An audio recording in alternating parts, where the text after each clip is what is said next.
Assalamualaikum sahabatku dimanapun kamu berada. Hari ini, aku ingin menceritakan kisah seorang wanita yang dulu diremehkan oleh suaminya sendiri. Dulu ia hanya dianggap beban, dipanggil pembantu, dihina di depan banyak orang. Tapi siapa sangka, justru dari perempuan sederhana itulah, Allah tunjukkan keajaiban dan balasan yang tidak disangka-sangka. Pernahkah kamu merasa dihina oleh orang yang kamu cintai? Atau justru kamu sedang diuji, ketika kesabaranmu dianggap kelemahan? Saksikan kisah penuh hikmah ini sampai akhir, dan renungkan baik-baik. Karena bisa jadi, inilah jawaban dari doa-doamu selama ini. Dan untuk kamu yang subscribe channel ini, semoga tahun ini Allah lunaskan semua hutangmu, berikan rumah terbaik untuk keluargamu, dan bukakan pintu rezeki tanpa batas. Komen, amin, kalau kamu setuju, dan tulis dari kota mana kamu menonton hari ini. Pagi itu udara Bandung masih lembab oleh sisa hujan semalam. Di sebuah rumah sederhana di kawasan Antapani, seorang perempuan bernama Mira tengah sibuk di dapur. Aroma tumisan bawang putih dan nasi goreng telur menyebar ke seluruh ruangan. Ia melangkah tenang, mengenakan daster biru tua dengan rambut yang diikat seadanya. Di meja makan, 2 piring sudah tertata rapi, lengkap dengan secangkir teh hangat yang masih mengepul. Setiap pagi, Mira selalu memulai harinya dengan cara yang sama, menyiapkan sarapan untuk suaminya, Arman, dan memastikan rumah itu bersih sebelum matahari naik sepenuhnya. Arman baru keluar dari kamar setelah jarum jam menunjukkan pukul 6:15. Ia tampak tergesa, mengenakan kemeja putih yang sudah disetrika rapi, celana bahan abu-abu, dan jam tangan yang baru ia beli bulan lalu. "Aku sudah telat," katanya singkat sambil meraih tas kerja di sofa. Mira tersenyum lembut. Seperti biasa, mencoba mengawali pagi dengan sapaan yang menenangkan. "Sarapan dulu, Mas. Aku sudah buat nasi goreng kesukaanmu. Masih hangat." Arman hanya melirik sebentar, kemudian mendengus kecil. "Nanti aja di mobil. Aku harus sampai kantor sebelum rapat." Ia mengambil roti tawar di meja, memasukkannya ke tas, dan berlalu tanpa menatap istrinya. Mira menatap punggung suaminya sampai pintu tertutup. Sunyi menggantikan suara langkah kaki itu. Ia menarik napas panjang, menatap cangkir teh yang masih penuh, lalu duduk perlahan di kursi yang ditinggalkan Arman. Bagi orang luar, rumah tangga mereka tampak baik-baik saja. Tetangga sering memuji kerukunan pasangan itu. Mereka melihat Mira sebagai istri yang lembut, sabar, dan selalu menjaga keharmonisan keluarga. Arman pun dikenal sukses di lingkungan kompleks, karena posisinya sebagai manajer proyek di perusahaan properti besar. Tak ada yang tahu bahwa di balik dinding rumah itu, ada jarak yang semakin lebar di antara keduanya. Setelah menyelesaikan pekerjaan rumah, Mira berjalan ke halaman belakang, menyiram tanaman sambil menatap langit yang mulai cerah. Ia mengingat masa-masa awal pernikahan mereka, ketika Arman masih pria sederhana yang penuh perhatian. Dulu, setiap pagi Arman selalu membantu menyiapkan sarapan, menertawakannya ketika Mira lupa menaruh gula di teh, dan selalu berpamitan dengan kecupan di kening. Namun semua itu berubah sejak Arman dipromosikan menjadi manajer di kantor. Perubahan itu tak terjadi dalam semalam, tetapi terasa perlahan seperti embun yang menipis di bawah sinar matahari. Arman mulai pulang larut malam dengan alasan pekerjaan. Ia sering membawa pulang ponsel kedua yang tak pernah dibuka di depan Mira. Kadang ada aroma parfum asing di bajunya. Jika Mira menegur, Arman menjawab datar, "Jangan bersikap seperti istri cemburuan yang tidak tahu diri." Kalimat itu selalu membuat dada Mira sesak, tapi ia memilih diam. Dalam diam itu, ia hanya berdoa agar suaminya kembali seperti dulu. Sore hari, ketika suara azan maghrib bergema dari musala dekat rumah, Mira menyiapkan meja makan untuk 2 orang. Ia menunggu Arman yang biasanya pulang sekitar jam 7. Namun malam itu jam dinding sudah menunjukkan pukul 9, dan suara pintu belum juga terdengar. Ia menatap jam berulang kali, menyalakan kompor untuk menghangatkan sup, lalu mematikannya lagi. Di meja makan, makanan yang dimasaknya sudah dingin. Ketika akhirnya suara pintu terdengar, Mira tersenyum lega, tetapi senyum itu langsung pudar saat melihat wajah Arman. Arman masuk dengan langkah lelah namun mata yang enggan bertemu pandang. "Kamu belum tidur?" tanyanya singkat sambil melepas dasi. Mira menjawab pelan, "Aku nungguin Mas. Aku takut makan sendiri." Ia tersenyum kecil, berharap ada percakapan hangat setelah seharian hampa. Tapi Arman hanya menarik kursi dengan kasar dan berkata, "Lain kali jangan tunggu. Aku nggak suka kalau rumah sepi cuma karena kamu menunggu yang nggak pasti." Kalimat itu terdengar dingin. Mira terdiam, menatap sup yang tak lagi berasap, menatap lelaki yang dulu pernah ia percaya sepenuhnya. Beberapa bulan terakhir, perubahan Arman makin terasa. Ia mulai sering menyindir Mira di depan teman-temannya, menyebutnya terlalu polos atau nggak gaul. Setiap kali ada acara kantor, ia melarang Mira datang dengan alasan malu. Namun di balik semua itu, Mira tetap melayani dengan sepenuh hati. Ia mencuci pakaian Arman, menyiapkan bekal setiap pagi, bahkan menabung diam-diam agar bisa membelikan jam tangan yang diincar suaminya. Pada suatu malam, Mira tak sengaja menemukan pesan di ponsel Arman. Pesan dari seorang wanita bernama Nina. Nada pesannya manja dan penuh godaan. Hatinya tergores, tapi lagi-lagi ia memilih diam. Ia menatap layar ponsel itu lama sekali sebelum akhirnya menutupnya dan berwudu. Di sajadah, ia menangis tanpa suara, memohon agar Allah menjaga rumah tangganya dari kehancuran. Bagi Mira, cinta bukan sekadar rasa, melainkan pengorbanan. Ia masih ingat janji yang diucapkan di hadapan penghulu 7 tahun lalu. Janji untuk bertahan dalam suka dan duka, dalam sempit maupun lapang. Namun yang tak ia sangka, duka itu datang bukan dari ujian luar, melainkan dari orang yang seharusnya melindunginya. Di tengah malam, setelah Arman tertidur, Mira duduk di ruang tamu dengan lampu temaram. Ia memandangi foto pernikahan mereka di dinding. Dalam foto itu, wajah Arman terlihat bahagia, menatapnya dengan tatapan lembut. Ia tersenyum pahit. Kadang, kebahagiaan memang tak pernah benar-benar hilang. Ia hanya berubah bentuk menjadi kenangan yang tak bisa diulang. Mira menuliskan sesuatu di buku kecilnya malam itu. "Aku ingin tetap sabar. Tapi sabar bukan berarti diam. Jika suatu hari kebenaran datang, aku akan menerimanya tanpa benci." Tulisan itu menjadi awal dari perjalanan panjang yang akan mengubah segalanya. Sebuah perjalanan yang akan menunjukkan bahwa cinta yang tulus tak akan pernah kalah oleh kesombongan. Bahwa Tuhan punya cara untuk mengungkapkan siapa yang benar-benar berharga, dan siapa yang hanya berpura-pura mencintai. Dan malam itu, tanpa disadari, kehidupan Mira yang tampak damai mulai bergetar halus. Angin yang berhembus melalui jendela membawa aroma masa depan yang berbeda. Masa depan di mana ia tidak lagi hanya menjadi istri yang menunggu, tapi perempuan yang akan menemukan kembali harga dirinya. Hari-hari berikutnya berjalan seperti bayangan panjang yang tak kunjung berakhir bagi Mira. Setiap pagi masih dimulai dengan aroma masakan yang sama, suara langkah Arman yang tergesa, dan keheningan setelah pintu rumah tertutup. Namun di balik rutinitas itu, ada sesuatu yang berubah. Arman semakin jarang berbicara, semakin sering memalingkan wajah, dan setiap kata yang keluar dari mulutnya seolah menjadi anak panah yang menembus kesabaran Mira sedikit demi sedikit. Malam itu, ketika hujan turun deras membasahi atap rumah, Mira sedang duduk di ruang tamu dengan tangan memegang laporan keuangan rumah tangga. Ia mencoba mencatat pengeluaran dengan hati-hati, menghitung ulang biaya listrik, air, dan belanja bulanan. Di tengah hitungan itu, pintu depan terbuka keras. Arman masuk dengan wajah masam, jasnya basah oleh hujan, dan langkahnya berat. Tanpa berkata apa-apa, ia melempar tas kerjanya ke sofa dan langsung menuju kamar. Mira bangkit, mengambil handuk bersih, dan menyusul ke kamar. "Mas, handuknya aku taruh di sini ya. Aku panasin air buat mandi, biar nggak masuk angin." Arman menoleh sebentar. Pandangannya tajam, dingin. "Nggak usah. Aku nggak butuh dilayani terus. Aku capek." Mira terdiam. Ia mencoba tersenyum, tapi Arman melanjutkan, "Kamu nggak ngerti ya? Aku capek bukan cuma karena kerja. Aku capek lihat kamu begini terus. Diem, ngatur rumah kayak orang tua. Nggak pernah dandan, nggak pernah berubah. Kamu tahu nggak, hidup itu nggak cukup cuma masak dan bersih-bersih."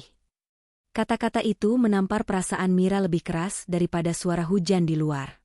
Ia tidak marah, hanya terdiam sambil menunduk. Dalam diamnya, ada 1000 kata yang ingin diucapkan, tapi tak satu pun keluar. Ia ingin berkata bahwa semua yang ia lakukan adalah bentuk cinta. Ia ingin menjelaskan bahwa setiap kesederhanaan yang ia pilih adalah karena ingin hidup jujur dan apa adanya bersama Arman. Namun lelaki itu sudah berbalik, membuka lemari, dan berganti pakaian tanpa menoleh lagi.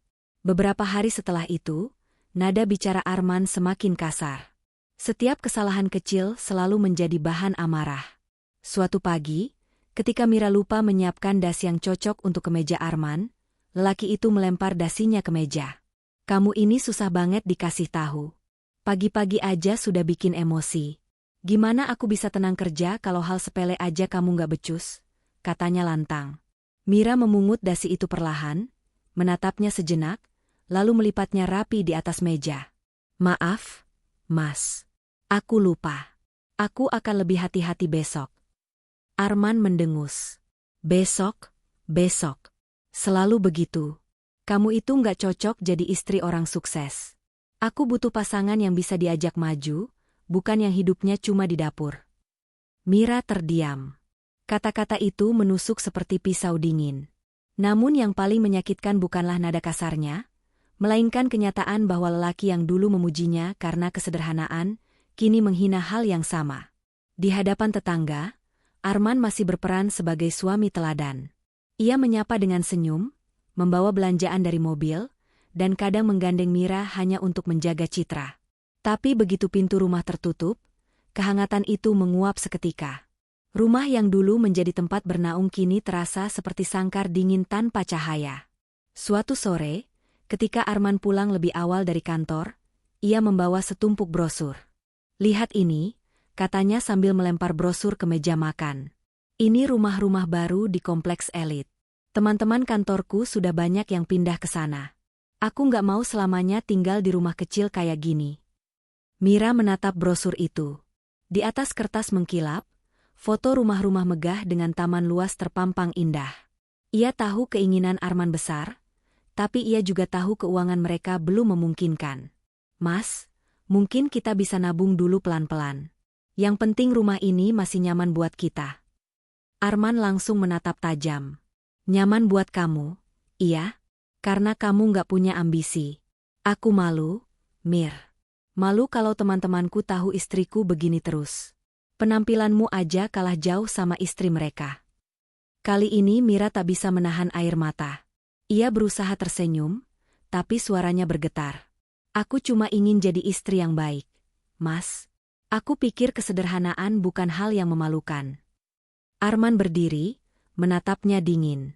Sederhana itu beda tipis sama malas memperbaiki diri. Kamu pikir aku bangga punya istri yang tiap hari bau dapur? Lihat dirimu. Cermin aja mungkin bosan ngelihat wajah yang gak berubah sejak 7 tahun lalu. Setelah kalimat itu, keheningan panjang turun di antara mereka. Hanya suara detak jam dinding yang terdengar. Mira menunduk, menatap lantai, menahan perih di dadanya. Ia ingin membalas, tapi tak sanggup. Ia hanya tahu bahwa setiap kalimat Arman membuat dinding kesabarannya retak sedikit demi sedikit. Malam itu, setelah Arman tertidur, Mira duduk sendirian di ruang tamu. Lampu kecil di sudut ruangan menerangi wajahnya yang pucat. Ia membuka buku catatan harian yang sudah lama tak disentuh. Di halaman baru, ia menulis dengan tangan gemetar, "Hari ini suamiku bilang aku tidak pantas untuknya. Tapi aku akan tetap berdoa agar Allah menjaga lisanku dari membalas. Aku percaya, setiap kata yang melukai akan kembali pada pemiliknya di waktu yang tepat." Hari berganti, dan luka itu perlahan menumpuk. Arman semakin sibuk dengan dunia kantornya. Ia sering pulang larut malam, kadang tanpa kabar. Mira hanya menunggu, menyiapkan makanan yang jarang disentuh. Setiap kali ia mencoba bertanya, jawaban yang ia terima hanyalah kemarahan. Aku kerja keras buat masa depan kita, bukan buat diinterogasi tiap malam. Namun jauh di dalam hati, Mira tahu bahwa ada sesuatu yang berubah. Tatapan Arman tidak lagi sama. Ia sering menatap layar ponsel dengan senyum yang tak pernah ditujukan kepadanya. Ia sering menerima telepon sambil berbisik di teras, menutup pintu pelan agar Mira tak mendengar. Meski begitu, Mira tetap berusaha menjaga rumahnya tetap hangat. Ia merapikan baju Arman, mencuci tanpa lelah, dan menyiapkan bekal yang selalu diselipkan catatan kecil berisi doa sederhana. "Semoga hari ini lancar, Mas." hati-hati di jalan. Namun catatan itu selalu kembali di tas makan siang tanpa disentuh, seperti simbol cinta yang tak lagi diinginkan. Suatu malam, ketika listrik sempat padam karena hujan deras, mereka duduk berhadapan di ruang tamu dalam cahaya lilin. Mira berharap keheningan itu bisa menjadi awal percakapan. Ia berkata pelan, "Mas, kalau aku ada salah, tolong bilang ya. Aku bisa berubah, aku mau belajar." Arman hanya tertawa kecil, sinis. "Kamu mau belajar? Dari siapa? Dari tetangga yang jualan sayur di depan?" "Sudahlah, Mir. Dunia sudah berubah, tapi kamu tetap di tempat." Kata-kata itu menandai akhir dari sisa kesabaran yang masih bertahan. Malam itu, ketika lilin padam dan rumah kembali gelap, Mira menatap kegelapan dengan hati yang perlahan membeku. Ia sadar, cinta yang dulu hangat kini telah menjadi api yang membakar dari dalam. Dan dari bara itulah, sesuatu di dalam dirinya mulai berubah.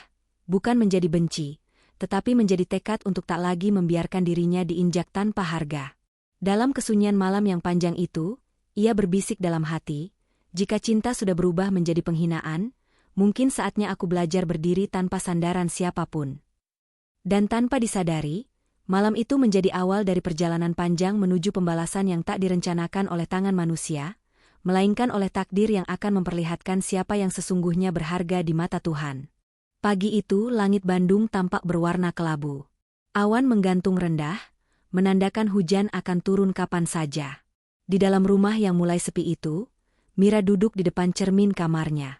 Ia menatap pantulan dirinya dengan pandangan kosong. Rambutnya yang panjang diikat seadanya, wajahnya tampak lelah, dan matanya sembab karena kurang tidur. Ia menyentuh permukaan cermin perlahan, seolah sedang berbicara kepada sosok di balik bayangan. "Sampai kapan aku harus bertahan seperti ini?" bisiknya lirih. Selama bertahun-tahun, Mira menyembunyikan sesuatu yang tak diketahui siapapun, bahkan oleh suaminya sendiri. Rahasia itu bukan tentang kesalahan, melainkan tentang siapa dirinya sebenarnya. Jauh sebelum menikah dengan Arman, Mira adalah putri tunggal dari keluarga terpandang di Bandung. Ayahnya, almarhum Hendra Yasmin, adalah pendiri Yasmin Property, salah satu perusahaan properti terbesar di Jawa Barat. Namun ketika ayahnya meninggal 5 tahun sebelum ia menikah, Mira memutuskan untuk meninggalkan semua kenyamanan yang ia miliki. Ia ingin hidup sederhana, tanpa beban nama besar. Ia ingin dicintai karena dirinya sendiri, bukan karena harta atau pengaruh keluarganya. Ketika bertemu Arman di sebuah seminar wirausaha muda, Mira terpesona oleh sikap rendah hati dan tekad lelaki itu. Arman saat itu hanyalah staf junior di perusahaan kecil yang sedang merintis karir.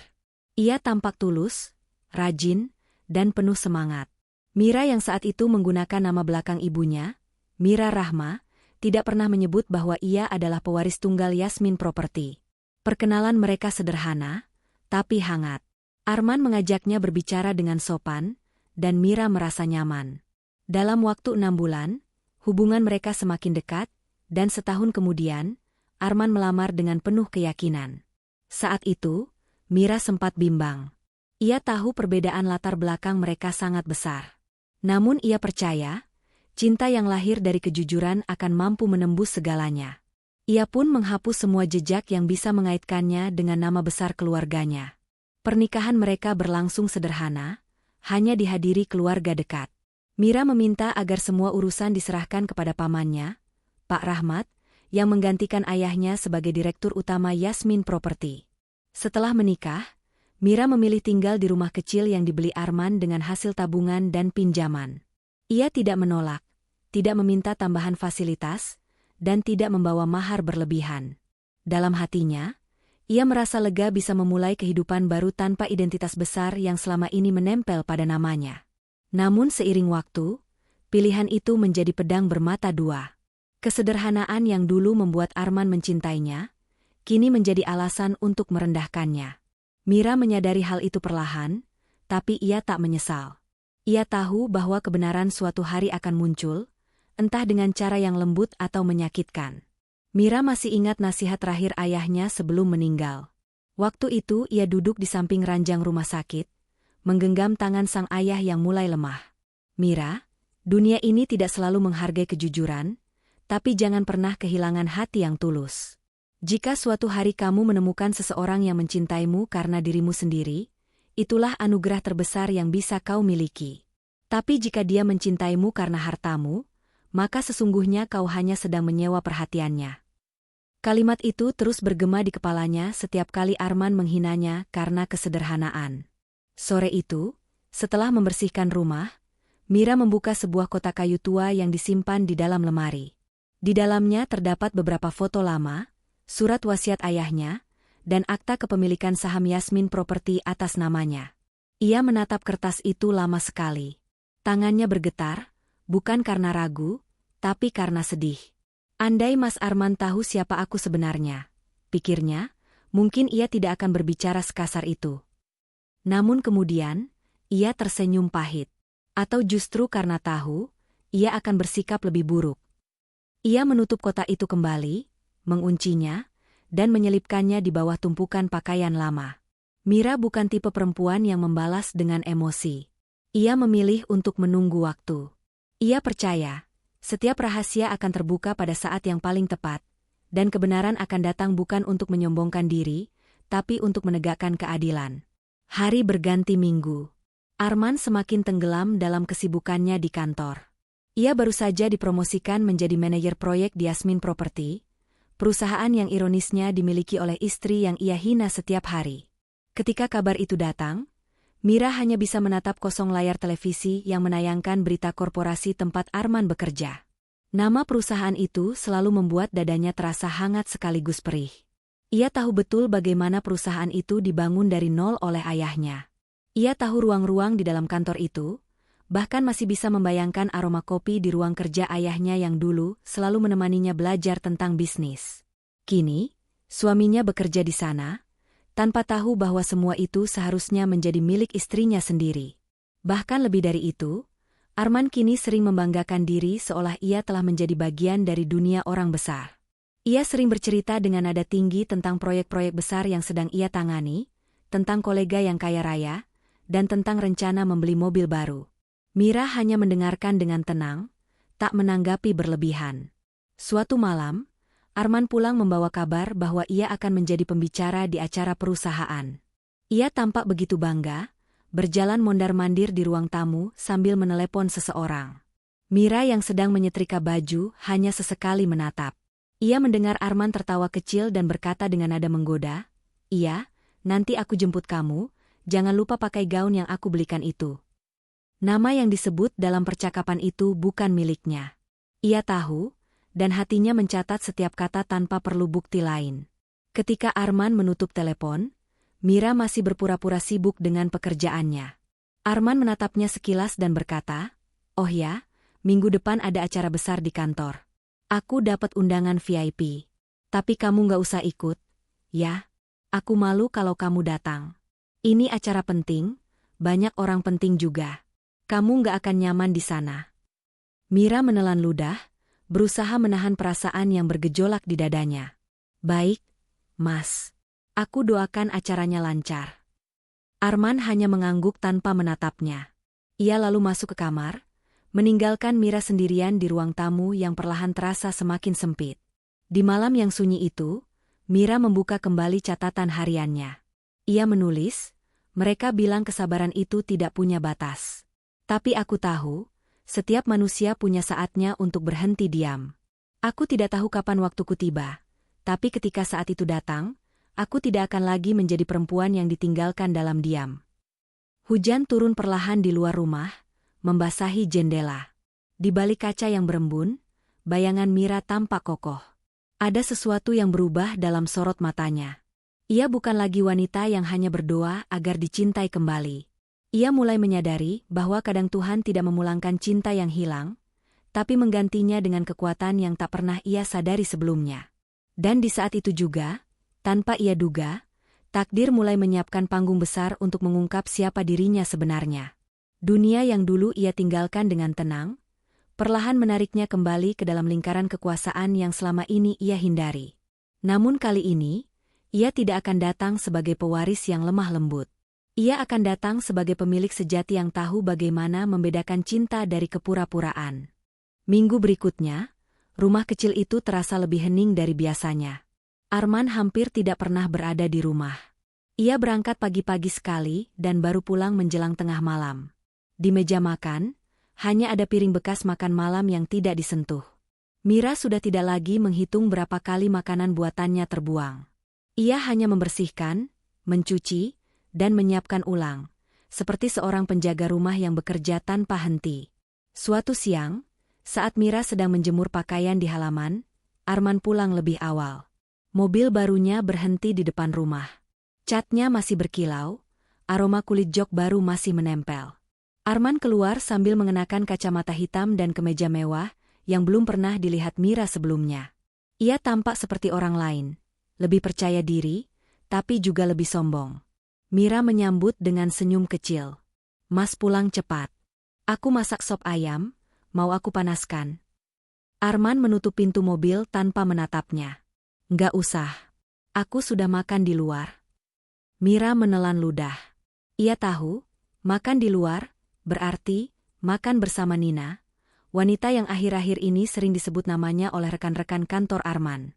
Ia tidak ingin bertanya, karena ia tahu jawaban hanya akan melahirkan pertengkaran. Ia memilih diam dan kembali ke halaman. Namun Arman memanggilnya lagi. "Mir, minggu depan kantor bikin acara besar. Pesta penghargaan tahunan. Aku akan jadi pembicara di sana." Mira berbalik dengan mata berbinar, berusaha menyembunyikan luka. "Wah, selamat, Mas. Itu bagus sekali. Akhirnya kerja keras Mas dihargai." Arman tersenyum tipis, tapi bukan senyum bangga, lebih seperti senyum angkuh. "Iya, tapi kamu nggak usah ikut." Mira terdiam. "Kenapa, Mas? Aku bisa bantu nyiapin baju atau..." Belum sempat ia menyelesaikan kalimatnya, Arman memotong tajam. "Aku bilang, nggak usah ikut. Acara itu untuk orang-orang penting. Aku nggak mau kamu bikin malu." Hening menggantung di antara mereka. Suara kipas angin dari ruang tamu terdengar jelas, memotong udara yang tegang. Mira memandang suaminya tanpa kata, mencoba memahami apakah ia salah dengar. Tapi tatapan Arman yang dingin memastikan semuanya nyata. "Bikin malu?" tanyanya pelan. Arman menarik napas panjang, lalu menjawab tanpa rasa bersalah. "Mir, kamu tahu sendiri. Kamu nggak cocok di acara seperti itu. Penampilanmu sederhana, caramu bicara terlalu polos. Aku nggak mau teman-temanku lihat aku bawa istri yang kelihatan ketinggalan zaman." Mira menunduk. Tidak ada yang bisa ia balas. Ia hanya mendengar degup jantungnya sendiri yang mulai tak beraturan. Setiap kata Arman terasa seperti batu yang dilemparkan ke hati yang sudah rapuh.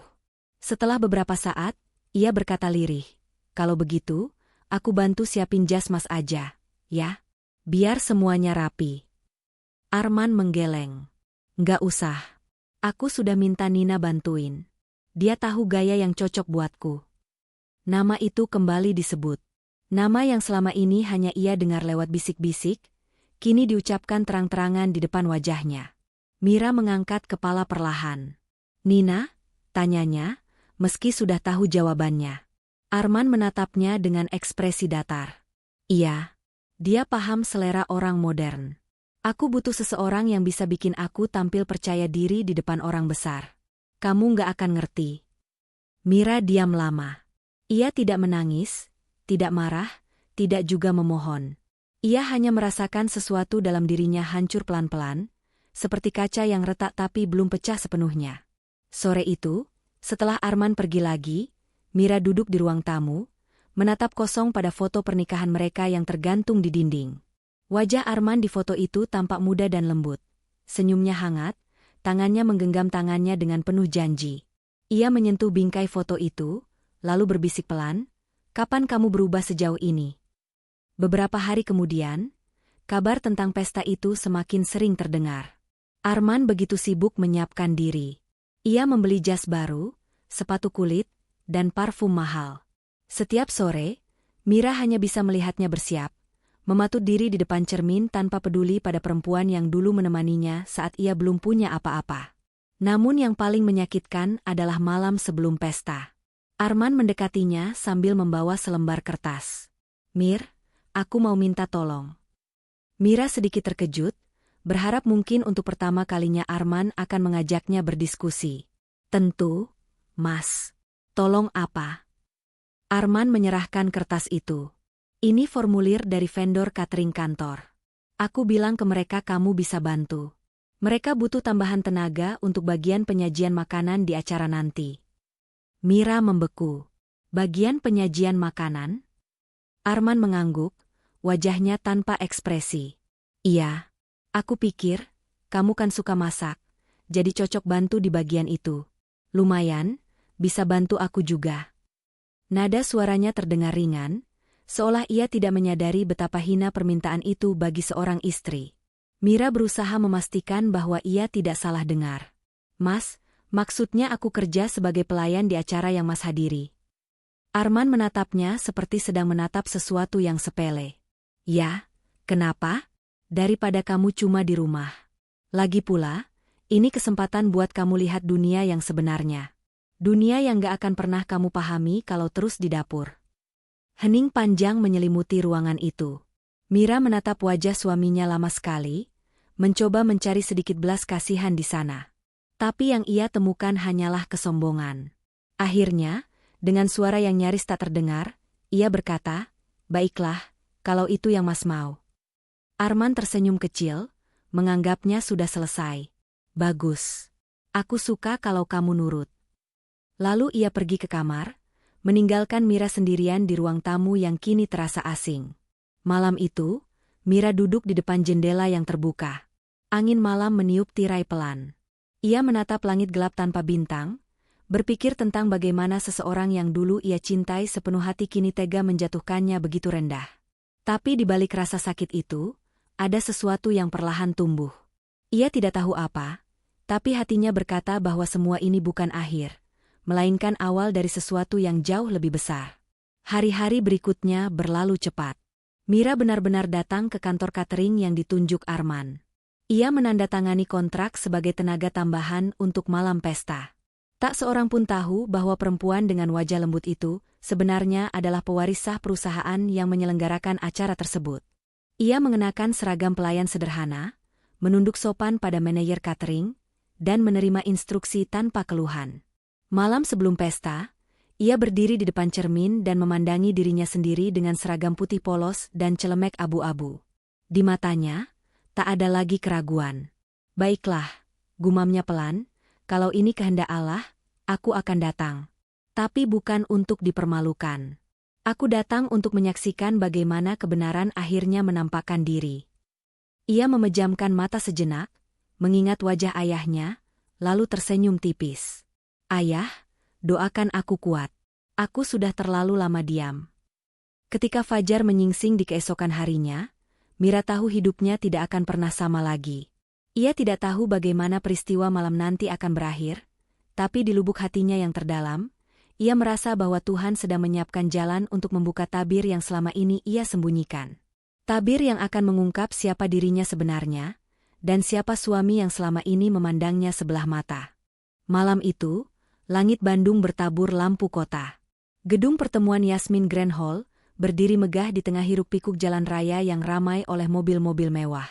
Di halaman depan, karpet merah terbentang dari pintu masuk menuju lobi utama. Para tamu undangan berdatangan dengan pakaian terbaik mereka, wangi parfum mahal memenuhi udara, dan kilatan kamera dari para fotografer menyala silih berganti. Di antara keramaian itu, sebuah mobil hitam berhenti perlahan di depan pintu utama. Arman keluar dengan jas hitam elegan, rambutnya disisir rapi, dan wajahnya memancarkan kepercayaan diri berlebihan. Di lengannya, seorang wanita muda bergaun merah anggun berjalan dengan senyum menawan. Dialah Nina, rekan kerja yang selama ini menjadi bahan pembicaraan di kantor. Pasangan itu tampak serasi di mata para tamu. Beberapa karyawan berbisik pelan, sebagian tersenyum, sebagian lagi hanya menatap tanpa berkomentar. Arman berjalan tegak, membalas sapaan satu persatu dengan gaya seorang pemenang. Sementara itu, di sisi lain gedung, Mira datang dengan langkah perlahan. Ia mengenakan seragam pelayan berwarna putih dengan celemek abu-abu muda. Rambutnya diikat rapi, wajahnya polos tanpa riasan. Ia menunduk setiap kali berpapasan dengan staf lain. Tak seorang pun tahu siapa dia sebenarnya. Di tangannya, ia membawa nampan berisi gelas-gelas kaca bening. Ketika ia masuk ke ruang utama, cahaya lampu kristal menyorot lantai marmer yang mengilap. Musik lembut mengalun dari panggung kecil di pojok ruangan. Para tamu duduk di meja bundar yang tertata rapi, sementara Arman berdiri di barisan depan, berbicara dengan para eksekutif tinggi perusahaan. Dari jarak itu, Mira bisa melihat jelas wajahnya. Ia tampak bahagia, tertawa lepas, tanpa sedikit pun menyadari bahwa perempuan yang dulu ia hina kini berdiri hanya beberapa meter darinya, membawa nampan minuman. Manajer catering memberi aba-aba. Kita mulai keliling meja 12 sampai 20. Jangan ada gelas kosong. Mira mengangguk patuh. Ia berjalan dengan langkah pelan, memastikan setiap minuman disajikan sempurna. Di setiap meja ia menunduk sopan, menjaga sikap profesional seperti yang diajarkan. Namun dalam hatinya, ada sesuatu yang bergolak. Bukan amarah, tapi campuran antara getir dan tenang. Seperti seseorang yang menyadari bahwa badai yang ia takuti sudah tiba, tapi ia sudah siap menghadapinya. Saat mendekati meja depan, suara tepuk tangan menggema. Pembawa acara naik ke panggung, memperkenalkan Arman sebagai manajer proyek termuda yang berhasil membawa perusahaan meraih keuntungan besar tahun ini. Semua mata tertuju padanya. Arman melangkah ke atas panggung dengan penuh keyakinan, menggenggam mikrofon, lalu menatap para tamu dengan senyum lebar. "Terima kasih atas kesempatan luar biasa ini," katanya. "Saya tidak akan bisa sampai di titik ini tanpa dukungan keluarga besar Yasmin Property, dan tentu saja, orang-orang terdekat saya." Ia menoleh ke arah Nina, lalu tersenyum bangga. Para tamu bertepuk tangan. Mira berdiri di sisi ruangan, menggenggam nampannya erat-erat. Hatinya bergetar, tapi bukan karena cemburu. Ia hanya menatap dengan mata basah, menyaksikan bagaimana seorang lelaki yang dulu bersumpah akan menjaga hatinya kini menukar kesetiaan dengan kehormatan palsu. Arman melanjutkan, "Dan malam ini, saya juga ingin memperkenalkan seseorang yang sangat istimewa. Dia sudah menjadi bagian dari hidup saya, meski mungkin sebagian dari kalian belum mengenalnya." Ia menatap ke arah Nina lagi, membuat suasana riuh oleh bisik-bisik kecil. Lalu, dengan nada bercanda, ia menambahkan, "Dan tentu saja, seseorang yang juga selalu hadir di rumah saya, pembantu yang sangat rajin, yang malam ini juga membantu di acara kita." Tawa pecah di ruangan itu. Semua orang menoleh mencari siapa yang dimaksud. Dan tanpa disadari, langkah Mira berhenti di dekat meja utama. Arman menatapnya, lalu menunjuk dengan senyum sinis. "Nah, itu dia. Mira. Lihat, bahkan malam ini dia tetap bekerja keras." Suara tawa tamu kembali terdengar, lebih keras dari sebelumnya. Beberapa orang menggeleng tak percaya, beberapa menutup mulut sambil menahan tawa. Sementara itu, Mira berdiri diam, seperti patung di tengah keramaian. Nampan di tangannya bergetar halus, tapi wajahnya tetap tenang. Ia tidak menunduk, tidak pula berlari pergi. Ia hanya menatap suaminya lama, pandangan yang penuh makna, membuat Arman sempat kehilangan kata sejenak sebelum tertawa lagi untuk menutupi kegugupannya. Pembawa acara ikut tersenyum canggung, lalu berusaha mengalihkan perhatian tamu. Namun momen itu sudah terekam dalam setiap mata yang menyaksikan. Bagi Arman, itu mungkin hanya lelucon kecil untuk mengundang tawa. Tapi bagi Mira, itu adalah penghinaan terbesar yang pernah ia terima dalam hidupnya. Setelah acara berlanjut, Mira melangkah ke belakang panggung, menurunkan nampannya perlahan. Ia menatap tangannya yang dingin, lalu menatap dirinya di cermin kecil dekat ruang ganti staf. Wajahnya pucat, tapi matanya tidak lagi berair. Di sana, dalam keheningan yang sesaat, ia berbisik, "Aku sudah melihat cukup." Ia keluar dari ruang itu tanpa menoleh. Setiap langkahnya terasa berat, tapi juga pasti. Ia berjalan menuju pintu keluar, meninggalkan gemerlap lampu dan tawa yang terus bergema di belakangnya. Di luar, hujan mulai turun perlahan, menetes di aspal, menciptakan suara lembut yang menenangkan. Mira berdiri di bawah atap kaca, menatap langit yang muram. Mobil hitam Arman terparkir di depan gedung. Ia melihat sekilas bayangan Nina di dalam mobil, tertawa sambil memainkan ponselnya. Mira menatap pemandangan itu tanpa emosi. Ia tidak lagi merasa hancur. Justru di dalam dirinya tumbuh ketenangan yang aneh, seperti seseorang yang akhirnya tahu arah pulangnya setelah lama tersesat. Beberapa menit kemudian, ia berjalan menuju halte bus di ujung jalan. Seragamnya basah oleh hujan, tapi ia tidak peduli. Ia duduk diam, menatap jalanan yang memantulkan cahaya lampu. Dalam pikirannya, kalimat ayahnya kembali terngiang. Jangan takut kehilangan sesuatu yang membuatmu menderita. Kadang, kehilangan adalah bentuk perlindungan dari Tuhan. Malam itu, ketika bus datang, Mira naik dengan langkah tenang. Ia menatap keluar jendela sepanjang perjalanan pulang.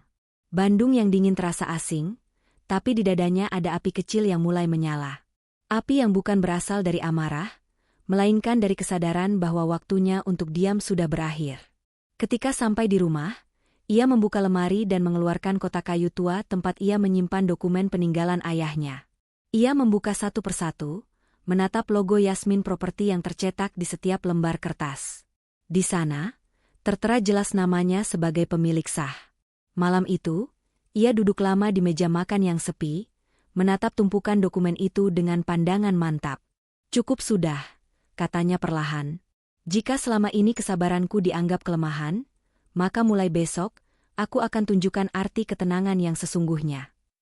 Ia menutup kotak itu, menyimpannya kembali, lalu menatap jam dinding yang berdetak pelan. Di luar, hujan masih turun tanpa henti. Tapi di hati Mira, badai yang lebih besar sedang bersiap untuk datang.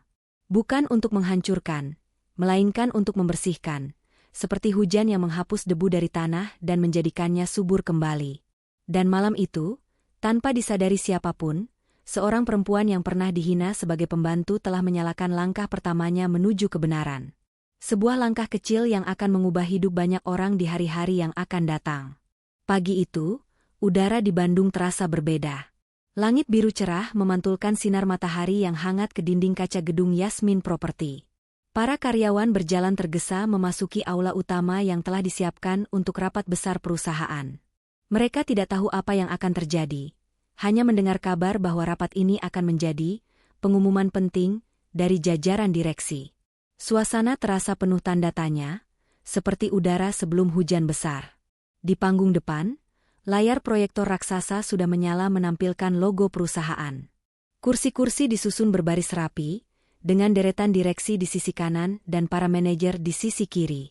Di antara mereka, duduk Arman, mengenakan jas terbaiknya. Ia menatap ke sekeliling dengan percaya diri. Setelah acara penghargaan sebelumnya, karirnya sedang menanjak. Ia yakin pagi ini namanya akan diumumkan sebagai calon direktur cabang baru. Dalam benaknya, ia sudah membayangkan tepuk tangan dan ucapan selamat dari para kolega. Di tangannya, ponsel terus bergetar menerima pesan dari Nina. Semangat ya, sayang. Aku yakin kamu bakal naik jabatan hari ini. Arman tersenyum kecil, membalas dengan singkat, pasti. Ia tidak tahu bahwa pesan itu akan menjadi percakapan terakhir yang ringan antara mereka berdua sebelum semua berubah. Pukul 9 tepat, Pak Rahmat memasuki ruangan. Semua berdiri menyambut. Di belakangnya berjalan seorang wanita berpenampilan tegas namun anggun. Ia mengenakan jas biru tua dengan kemeja putih, rambut disanggul rapi, langkahnya mantap. Tak banyak yang mengenal wajah itu, tapi kehadirannya membuat banyak orang menoleh. Ada sesuatu pada caranya berjalan, tenang, tapi penuh wibawa. Wanita itu adalah Mira. Begitu melihatnya, Arman membeku di tempat. Tubuhnya menegang, matanya melebar. Untuk sesaat, ia berpikir ia sedang berhalusinasi. Namun ketika Mira menatap ke arahnya dengan tenang, barulah kenyataan menamparnya keras. Ia tidak lagi melihat sosok istri yang dulu ia rendahkan. Yang berdiri di depan aula hari itu adalah perempuan dengan aura kepemimpinan yang kuat, berbeda dari bayangan masa lalunya. Pak Rahmat berdiri di podium dan membuka rapat. Saudara-saudara sekalian, katanya, suaranya berat namun tenang, hari ini kita akan menyampaikan dua hal penting. Pertama, pengumuman kepemilikan resmi perusahaan. Kedua, hasil investigasi internal terkait penyalahgunaan dana proyek. Suara riuh kecil terdengar di antara para hadirin. Arman berusaha menahan diri agar tetap terlihat santai, meski di dalam dadanya mulai tumbuh rasa cemas yang sulit dijelaskan. Pak Rahmat melanjutkan, tapi sebelum itu, Izinkan saya memperkenalkan seseorang yang selama ini tidak banyak diketahui oleh publik. Namun sebenarnya adalah sosok di balik berdirinya perusahaan ini sejak awal. Ia memberi isyarat pada Mira untuk maju. Lampu sorot menyoroti panggung. Mira melangkah ke depan, berdiri di samping podium. Suara bisik-bisik di ruangan semakin jelas. Beberapa karyawan saling bertanya siapa dia. Sebagian lagi hanya tertegun menatap wajahnya yang tampak akrab tapi tidak bisa diingat dari mana. Setelah menunggu hening beberapa detik, Mira berbicara. "Selamat pagi," ucapnya dengan suara lembut namun tegas. "Nama saya Mira Yasmin. Saya adalah anak dari almarhum Hendra Yasmin, pendiri Yasmin Property." Suasana yang tadinya riuh mendadak senyap total. Beberapa karyawan terkejut, beberapa bahkan saling pandang tidak percaya. Hanya suara pendingin udara yang terdengar samar. Di kursinya, Arman perlahan menunduk, wajahnya memucat. Ia tak bisa memproses apa yang baru saja ia dengar. Mira melanjutkan, "Selama ini saya memilih hidup sederhana, jauh dari perusahaan ini. Tapi setelah melihat banyak hal yang berubah, saya merasa saatnya untuk kembali. Saya tidak datang untuk mencari pujian atau kekuasaan. Saya datang karena ingin menegakkan kebenaran yang selama ini disembunyikan." Ia lalu menoleh ke arah Pak Rahmat yang berdiri di samping layar proyektor. Dengan isyarat kecil, layar mulai menampilkan data transaksi. Grafik keuangan, laporan audit, dan dokumen digital bermunculan satu persatu. Di setiap lembar bukti, ada satu nama yang terus muncul, Arman Pradana. Karyawan yang hadir mulai berbisik. Sebagian tampak terkejut, sebagian lain menatap Arman dengan tatapan bingung. Pak Rahmat mengambil alih mikrofon dan menjelaskan, "Selama 6 bulan terakhir, kami menemukan manipulasi dana proyek sebesar lebih dari 3 miliar rupiah. Dana itu dialihkan ke rekening pribadi dengan pola transfer bertahap. Semua bukti sudah diverifikasi oleh auditor independen." Suara Pak Rahmat tegas dan tak terbantahkan. Ia menoleh ke Arman. "Dan sayangnya, semua transaksi itu dilakukan oleh saudara Arman, manajer proyek kita yang selama ini kita percayai." Wajah Arman memerah. Ia berdiri dengan gugup, mencoba tersenyum, lalu berbicara terbata-bata. "Pak, ini pasti salah paham. Saya nggak tahu apa-apa soal itu. Ada orang lain yang pakai nama saya. Ini fitnah." Mira menatapnya tanpa ekspresi. "Fitnah?" tanyanya pelan. "Kalau begitu, siapa yang menandatangani semua dokumen ini?" Ia menunjuk layar, memperlihatkan tanda tangan digital Arman yang muncul di setiap berkas. "Ini tanda tanganmu, Arman. Bukan orang lain." Arman semakin gelisah. "Mira, dengar aku. Kamu nggak ngerti soal ini. Ini urusan kantor, jangan ikut campur." Suara tawa kecil terdengar di barisan belakang, membuat suasana semakin tegang. Mira menatapnya dalam-dalam. "Aku tidak ikut campur, Arman. Aku berdiri di sini karena ini perusahaanku. Perusahaan yang dulu kau banggakan di depan semua orang sambil menertawakanku di belakang. Sekarang, aku hanya ingin memastikan bahwa nama besar keluargaku tidak dirusak oleh keserakahanmu." Semua mata kini tertuju pada mereka berdua. Tak ada yang berani bicara. Arman mencoba melangkah mendekat, tapi 2 petugas keamanan perusahaan sudah bersiap di sisi ruangan. Pak Rahmat memberi isyarat kecil, dan mereka menahan langkahnya. "Rapat ini bersifat resmi. Segala pembelaan akan dicatat dan diproses sesuai hukum," kata Pak Rahmat dingin. Arman menunduk, wajahnya kini benar-benar kehilangan warna. Ia menatap Mira, mencoba mencari belas kasihan. "Mir, kamu nggak bisa lakuin ini ke aku. Aku suamimu." Mira menatapnya tajam. "Suami?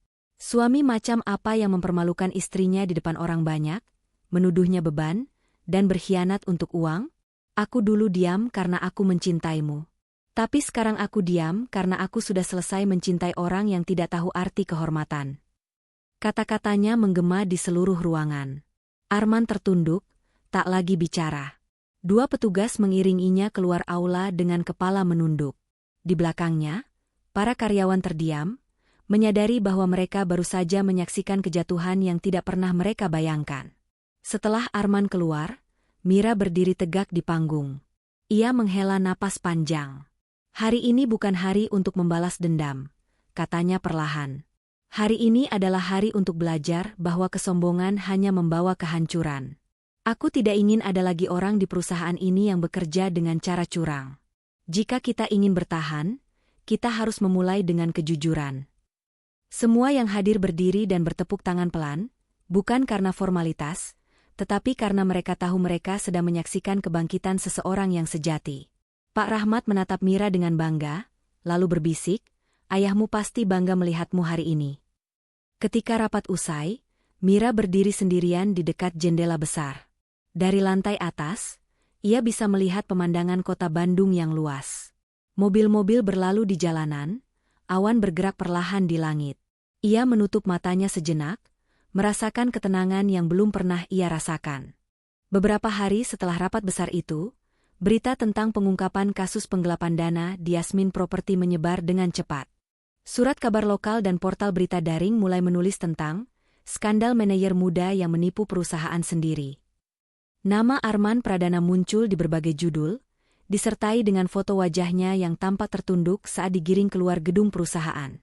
Berita itu menyebar seperti api, membakar seluruh reputasi yang selama ini ia bangun dengan kebohongan. Di rumah, suasana menjadi suram. Rumah yang dulunya penuh dengan ambisi dan keangkuhan kini terasa seperti ruang hampa tanpa arah. Arman duduk di ruang tamu dengan kepala tertunduk, memegang selembar surat pemanggilan dari kepolisian. Tangannya gemetar ketika membaca kalimat demi kalimat yang memberitahukan bahwa ia harus hadir untuk pemeriksaan resmi terkait dugaan penggelapan dana perusahaan. Surat itu terasa seperti vonis, bukan sekadar panggilan. Di sisi lain kota, Nina menatap layar ponselnya dengan wajah pucat. Telepon dari Arman terus masuk, tapi ia menolak menjawab. Setelah kasus itu mencuat, nomor pribadinya dibanjiri pesan dari wartawan dan rekan kerja yang ingin tahu kebenaran. Ia takut. Seluruh rencana hidupnya berantakan dalam semalam. Dari perempuan yang terbiasa berjalan dengan percaya diri di atas sepatu hak tinggi, kini ia hanya bisa duduk di kamar apartemen sewaan, menatap berita di layar televisi yang menampilkan dirinya berdiri di samping Arman dalam beberapa foto lama. Malam hari, Arman akhirnya memberanikan diri datang ke apartemen Nina.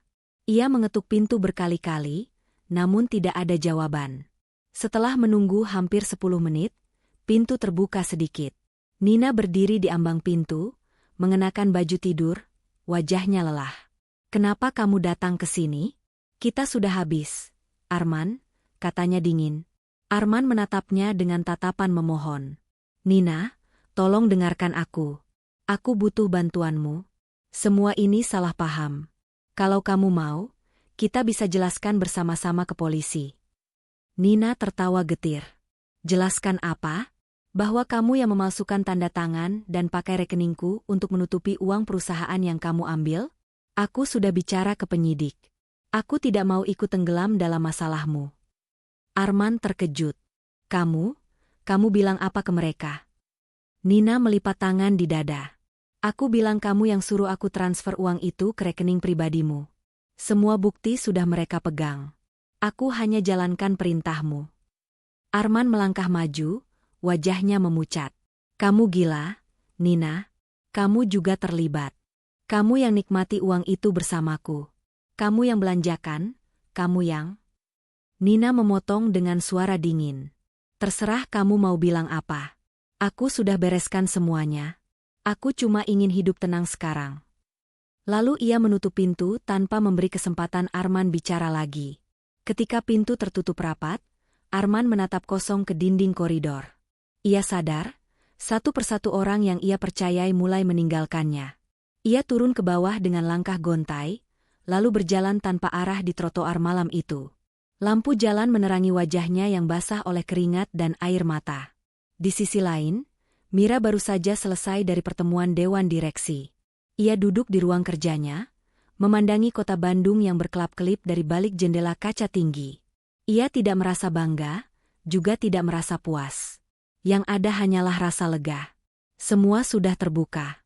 Kebenaran sudah berdiri di tempatnya. Namun di dalam hatinya, ada sisa iba yang samar. Bagaimanapun, Arman pernah menjadi orang yang ia cintai dengan tulus. Ia pernah menjadi bagian dari hidupnya. Bagian yang sempat ia percaya akan selalu ada untuknya. Pak Rahmat masuk membawa beberapa berkas. Semuanya sudah ditangani bagian hukum. Polisi sudah resmi menahan Arman untuk pemeriksaan lanjutan. Nina juga akan dimintai keterangan. Perusahaan sudah aman, Mira. Kau tidak perlu khawatir. Mira menatapnya dengan tenang. Terima kasih, Paman. Tapi biarkan proses berjalan apa adanya. Jangan ada intervensi, jangan ada rasa kasihan. Saya ingin semuanya diselesaikan dengan adil. Pak Rahmat mengangguk, lalu keluar meninggalkannya sendirian di ruangan. Setelah beberapa menit dalam keheningan, Mira berdiri dan berjalan ke rak kecil di sudut ruangan. Ia mengambil bingkai foto tua, foto ayahnya tersenyum di depan kantor yang sama, 20 tahun lalu. Ayah, bisiknya pelan, apa ini caranya Tuhan menunjukkan kebenaran? Aku tidak pernah minta balasan. Tapi semua terjadi seolah engkau memang ingin aku melihatnya dengan mata kepala sendiri. Hari demi hari berlalu. Kasus Arman menjadi sorotan publik. Banyak media menulis tentang bagaimana seorang manajer muda yang ambisius terperosok karena keserakahan. Beberapa orang yang dulu memujinya kini menghindar. Rekan-rekannya di kantor lama menolak berbicara, bahkan nomor teleponnya diblokir. Arman kehilangan segalanya. Pekerjaannya, kekayaannya, dan reputasinya. Puncaknya terjadi ketika ia harus menghadapi sidang internal perusahaan sebelum kasusnya diteruskan ke ranah hukum. Ruang sidang itu dingin, dengan deretan kursi panjang dan meja besar di tengah. Mira hadir sebagai saksi pemilik perusahaan, duduk di ujung meja bersama tim hukum. Arman dibawa masuk dengan tangan di borgol, wajahnya kusam, janggut tipis menghiasi pipinya yang kini tampak cekung. Ketika pandangan mereka bertemu, Arman menunduk. Ia tidak bisa lagi menatap perempuan yang dulu ia hina. Ia tidak melihat kemarahan di mata Mira, hanya ketenangan yang membuat dadanya semakin sesak. Ketua sidang membacakan hasil pemeriksaan. Saudara Arman Pradana terbukti melakukan pelanggaran berat terhadap integritas dan hukum perusahaan. Berdasarkan bukti-bukti dan pengakuan pihak terkait, perusahaan memutuskan hubungan kerja secara permanen dan menyerahkan seluruh berkas kepada pihak berwenang untuk diproses sesuai hukum yang berlaku. Arman menutup mata. Ia tahu ini akhir dari segalanya. Ketika ia dibawa keluar ruangan, ia sempat berhenti di depan Mira dan berbisik lirih. Aku salah, Mir. Aku kira aku bisa punya segalanya. Tapi ternyata yang aku hancurkan justru satu-satunya orang yang benar-benar tulus padaku. Mira menatapnya, lalu menjawab tenang, aku tidak ingin kau menyesal karena aku, Arman. Aku hanya ingin kau belajar menyesali apa yang kau lakukan terhadap dirimu sendiri. Karena dari situlah penebusan dimulai. Arman menunduk tanpa kata. Ia berjalan keluar dengan langkah pelan, dikawal 2 petugas. Dari kejauhan, langkahnya terdengar semakin menjauh, sampai akhirnya hilang di balik pintu besi. Beberapa bulan setelah kejadian itu, nama Arman benar-benar lenyap dari dunia yang dulu membanggakannya. Ia menjalani hukuman penjara, sementara Nina meninggalkan kota, entah kemana. Tidak ada lagi yang berbicara tentang mereka. Hidup mereka menjadi pelajaran diam-diam yang dikenang oleh semua orang yang pernah mengenalnya. Sedangkan Mira, kini memimpin Yasmin Property dengan ketegasan yang elegan. Ia memperbaiki sistem, memberi kesempatan bagi karyawan muda untuk tumbuh tanpa harus korup, dan membuka program beasiswa bagi anak-anak karyawan. Semua yang ia lakukan bukan untuk membuktikan diri kepada siapapun, melainkan untuk menebus luka lama dengan kebaikan. Malam-malam di rumah barunya kini terasa lebih tenang. Ia tidak lagi menunggu siapapun pulang. Ia hanya menatap langit malam dari teras, membiarkan angin berhembus pelan.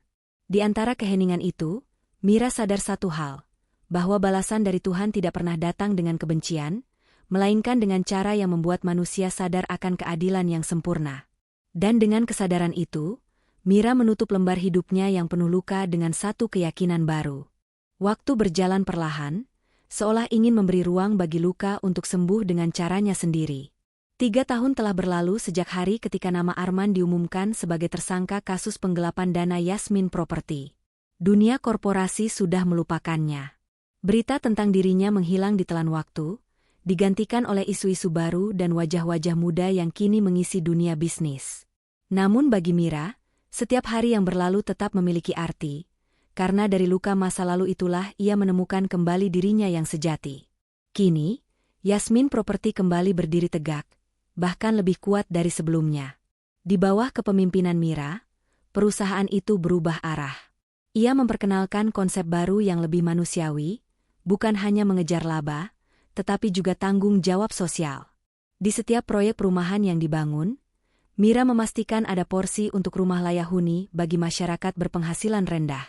Ia ingin setiap orang merasakan makna sejati dari tempat pulang. Setiap pagi, Mira datang ke kantor lebih awal. Ia menyapa satpam, petugas kebersihan, dan karyawan muda yang baru memulai hari mereka. Tidak ada jarak di antara mereka. Ia tidak pernah duduk di ruang kerja besar yang dulu digunakan ayahnya, melainkan memilih meja sederhana di lantai operasional agar bisa berinteraksi langsung dengan semua orang. Dari sanalah, perlahan tapi pasti, kepercayaan tumbuh di antara karyawan dan pemimpinnya. Banyak orang di luar sana memandangnya sebagai sosok wanita kuat yang berhasil bangkit dari kehancuran rumah tangga dan pengkhianatan. Namun Mira tidak pernah merasa dirinya hebat. Ia tahu, kekuatannya tidak datang dari ambisi, tetapi dari keikhlasan untuk menerima hidup apa adanya. Setiap malam, sebelum tidur, ia selalu berdoa agar tidak tergoda oleh rasa sombong. "Ya Tuhan," bisiknya pelan, "jangan biarkan hatiku merasa lebih tinggi dari orang lain, karena aku tahu, semua ini hanya titipan MU." Suatu hari, seorang karyawan muda bernama Dita mengetuk pintu ruangannya. "Bu Mira, maaf mengganggu. Saya ingin izin sebentar." Mira menoleh dan tersenyum lembut. "Ada apa, Dita?"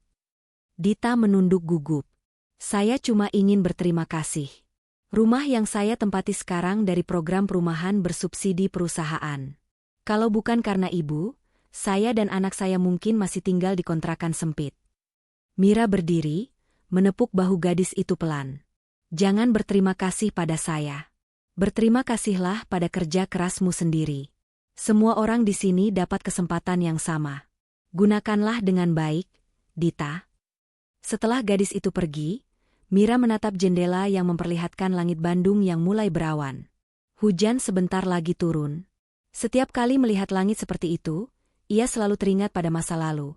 Malam penghinaan di pesta perusahaan, wajah suaminya yang menunduk di ruang sidang, dan dirinya yang berdiri di ambang pilihan antara amarah dan ampunan. Ia tidak pernah melupakan semuanya. Bukan karena dendam, tetapi karena di sanalah ia belajar tentang arti kekuatan sejati. Beberapa bulan kemudian, Mira membuka sebuah program baru, Yasmin Foundation. Yayasan ini bergerak di bidang pendidikan bagi anak-anak yatim dan kaum muda yang putus sekolah. Ia ingin menciptakan kesempatan bagi mereka yang tidak punya akses untuk bermimpi besar. Ia ingat betul pesan ayahnya dulu, "Kekayaan sejati bukan di rekeningmu, tapi di berapa banyak orang yang bisa kau bantu berdiri di atas kakinya sendiri." Program itu berkembang pesat. Setiap minggu, ia menyempatkan diri mengunjungi sekolah-sekolah binaan di pinggiran kota. Ia berbicara dengan para siswa, mendengarkan cerita mereka, dan memberi semangat agar terus belajar. Di antara mereka, ia melihat bayangan dirinya yang muda, penuh harapan, tapi juga pernah tersesat dalam cinta yang salah. Malam hari, setelah pulang dari kegiatan sosial, Mira sering duduk di teras rumah barunya. Rumah itu sederhana, dikelilingi taman kecil dan pohon mangga yang rindang. Di sana, ia menemukan kedamaian yang tak pernah ia rasakan sebelumnya. Ia tidak lagi merasa kesepian.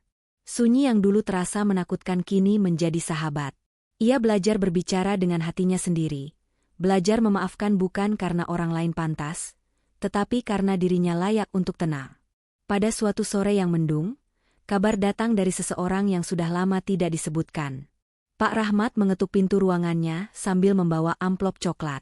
"Mira," katanya pelan, "ada kabar dari lembaga pemasyarakatan." Mira menatap amplop itu tanpa bicara. "Arman?" Pak Rahmat mengangguk.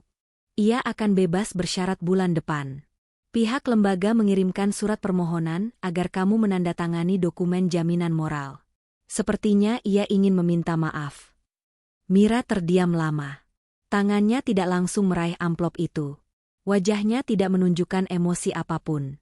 "Aku tidak punya alasan untuk membencinya, Paman," ucapnya akhirnya. Tapi aku juga tidak punya alasan untuk menemuinya. Jika ia ingin menebus kesalahannya, biarlah ia melakukannya dengan caranya sendiri. Aku sudah selesai dengan masa lalu. Pak Rahmat hanya mengangguk, memahami pilihan itu. Ia tahu, ketenangan yang dimiliki keponakannya bukan hasil pelarian, tetapi buah dari perjalanan panjang menuju ikhlas. Beberapa minggu kemudian, ketika hujan deras turun mengguyur kota, Mira memutuskan untuk mengunjungi panti asuhan yang baru dibangun oleh yayasannya. Di sana, ia disambut tawa anak-anak yang berlari kecil di halaman. Salah satu dari mereka, seorang bocah laki-laki berusia 8 tahun, menarik ujung bajunya dan berkata, "Bu, nanti kalau besar saya mau jadi arsitek. Saya mau bikin rumah buat anak-anak seperti saya." Mira tersenyum, menatap mata bocah itu yang jernih.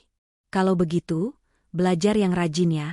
Karena setiap rumah yang kamu bangun nanti bukan cuma untuk berteduh, tapi juga tempat orang menemukan harapan." Kata-kata itu membuat hatinya hangat. Ia menyadari, mungkin inilah balasan terbaik yang Tuhan berikan kepadanya.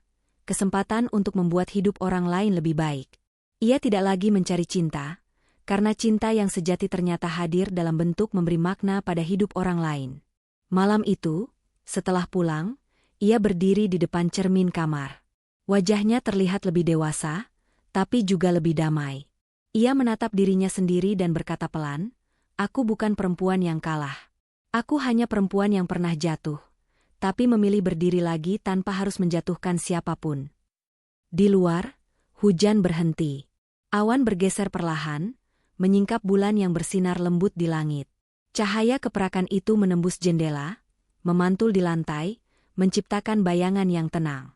Di dalam hati Mira, ada rasa syukur yang tak bisa dijelaskan. Ia tahu, hidup tidak selalu adil, tapi keadilan Tuhan selalu datang di waktu yang tepat. Kini, setiap kali ia menatap langit malam, ia tidak lagi melihat masa lalu yang menyakitkan. Ia hanya melihat perjalanan panjang yang penuh pelajaran. Dan di setiap hembusan angin yang melewati wajahnya, ia merasa seolah ayahnya berbisik lembut, "Kau sudah tiba di tempat yang seharusnya, Mira. Kau sudah menjadi perempuan yang kukira tidak akan sanggup, tapi ternyata mampu." Hari-hari berikutnya, Mira melangkah dengan keyakinan baru. Ia tidak lagi berjalan di bawah bayangan masa lalu, melainkan di bawah cahaya hikmah yang tumbuh dari luka. Karena di sanalah, akhirnya ia mengerti, terkadang, Tuhan harus menghancurkan hati seseorang agar dari serpihannya tumbuh jiwa yang jauh lebih kuat dan indah. 3 tahun berlalu sejak nama Arman disebut di ruang sidang, dan hidupnya berubah selamanya. Setelah masa tahanannya usai, ia keluar dari lembaga pemasyarakatan dengan pakaian sederhana, wajah tirus, dan langkah yang lebih pelan dari sebelumnya. Dunia di luar terasa asing baginya. Dulu, setiap pagi ia terbiasa memakai dasi, duduk di kursi kantor, dan menandatangani berkas-berkas penting. Kini, tangan yang dulu menggenggam pena mahal itu harus mengulurkan diri demi mencari pekerjaan. Tidak ada lagi rekan yang menyapa, tidak ada teman yang menyambut. Semua yang dulu memujanya kini menghindar, seolah keberadaannya adalah aib yang tidak boleh disebut. Arman berjalan melewati jalan raya dengan tas kecil di punggung. Ia mencoba mencari pekerjaan di berbagai tempat. Namun setiap kali namanya dimasukkan ke dalam daftar lamaran, ujungnya selalu sama, penolakan halus dengan alasan tidak sesuai kebutuhan. Beberapa perusahaan mengenali namanya dari berita lama. Ia tahu, tidak ada tempat yang mau menerima mantan terpidana kasus korupsi. Satu-satunya pekerjaan yang akhirnya bisa ia lakukan adalah menjadi tukang parkir di sebuah minimarket kecil di pinggiran kota. Setiap sore, ia berdiri di bawah terik matahari, meniup peluit, dan mengatur kendaraan yang masuk keluar. Kadang ia mendapatkan uang lebih dari pengunjung yang iba, kadang tidak. Di malam hari, ia tidur di kamar kos sempit dengan dinding berlumut dan atap bocor. Ia hidup dari sisa-sisa harapan, dari rasa bersalah yang setiap hari menghantui pikirannya. Suatu sore, hujan turun deras. Arman berlari kecil ke bawah pohon besar di tepi jalan, berteduh bersama beberapa pengendara motor. Di seberang jalan, ia melihat sebuah mobil berhenti di lampu merah. Dari dalam mobil itu, seorang wanita keluar perlahan untuk membantu seorang ibu tua yang menjatuhkan tas belanjaannya. Gerakannya lembut dan penuh kepedulian. Rambutnya disanggul rapi, pakaiannya sederhana namun elegan. Arman menatap lebih lama. Wajah itu tidak asing baginya. Mira. Ia berdiri kaku di bawah pohon, tubuhnya menggigil bukan karena hujan, tapi karena perasaan yang tiba-tiba menyesak. Dalam keramaian sore itu, waktu seolah berhenti. Ia menyaksikan wanita yang dulu ia hina kini berdiri dengan kewibawaan yang tidak bisa dijelaskan. Ia membantu ibu tua itu dengan senyum tenang, lalu kembali ke mobil yang menunggunya. Ketika mobil itu bergerak pelan melewati lampu hijau, tatapan mereka sempat bertemu sejenak. Arman menunduk. Tidak ada teguran, tidak ada kata-kata. Tapi dalam tatapan itu, ia merasakan sesuatu yang lebih kuat dari kemarahan. Sebuah ampunan diam yang justru membuat dadanya terasa hancur. Mira tidak memalingkan muka dengan kebencian. Ia hanya menatap tenang, seolah ingin berkata bahwa semua sudah selesai, tidak ada yang perlu diperhitungkan lagi. Dan mungkin itulah hukuman terbesar bagi seorang seperti Arman. Disaksikan oleh orang yang pernah ia rendahkan, kini berdiri jauh lebih tinggi tanpa perlu membalas. Ketika mobil itu menjauh dan hilang di tikungan, Arman berjalan perlahan ke trotoar. Hujan belum juga reda. Air menetes dari rambutnya, membasahi wajahnya yang penuh keriput. Ia menatap langit yang kelabu dan bergumam lirih. Tuhan, Engkau adil. Engkau sudah tunjukkan semua yang harus aku lihat. Hari-hari berikutnya, Arman menjalani hidup dengan cara yang lebih tenang. Ia tidak lagi mengeluh, tidak lagi menyalahkan siapapun. Di sela-sela pekerjaannya menjaga parkiran, ia mulai membantu anak-anak jalanan yang sering berkumpul di sekitar situ. Kadang ia membelikan mereka nasi bungkus dari uang tip yang ia dapat, kadang hanya duduk bersama mereka di trotoar dan bercerita tentang hidup. Perlahan, wajahnya yang dulu angkuh berubah menjadi lembut. Ia belajar menemukan kedamaian dari hal-hal kecil, dari ucapan terima kasih, dari senyum orang asing, dari rasa lelah yang ia syukuri setiap malam. Sementara itu, di sisi lain kota, kehidupan Mira terus berjalan dalam damai. Yasmin Property berkembang pesat di bawah kepemimpinannya. Namun yang lebih membuatnya bahagia bukanlah keberhasilan bisnisnya, melainkan ketenangan yang ia rasakan setiap kali melihat hasil kerja kerasnya bermanfaat bagi banyak orang. Setiap proyek yang selesai, setiap keluarga yang mendapatkan rumah, baginya adalah cara Tuhan menunjukkan bahwa luka yang dulu menimpa dirinya kini berubah menjadi berkat bagi orang lain. Suatu pagi, Mira menghadiri acara peresmian kompleks perumahan baru di kawasan Cisaranten. Ia berdiri di depan podium, memberi sambutan singkat tentang pentingnya kejujuran dan kerja keras. Setelah acara selesai, ia memutuskan berjalan sebentar menyusuri jalanan di sekitar lokasi proyek. Ia ingin melihat langsung kehidupan warga yang tinggal di sana. Di antara hiruk-pikuk anak-anak yang bermain, matanya tiba-tiba menangkap sosok seorang lelaki parubaya di seberang jalan. Lelaki itu tengah membantu mengatur kendaraan yang keluar masuk area pasar kecil di dekat kompleks perumahan. Sekilas, wajah itu membuat langkahnya terhenti. Arman. Ia tampak lebih tua, lebih kurus, tapi juga lebih tenang.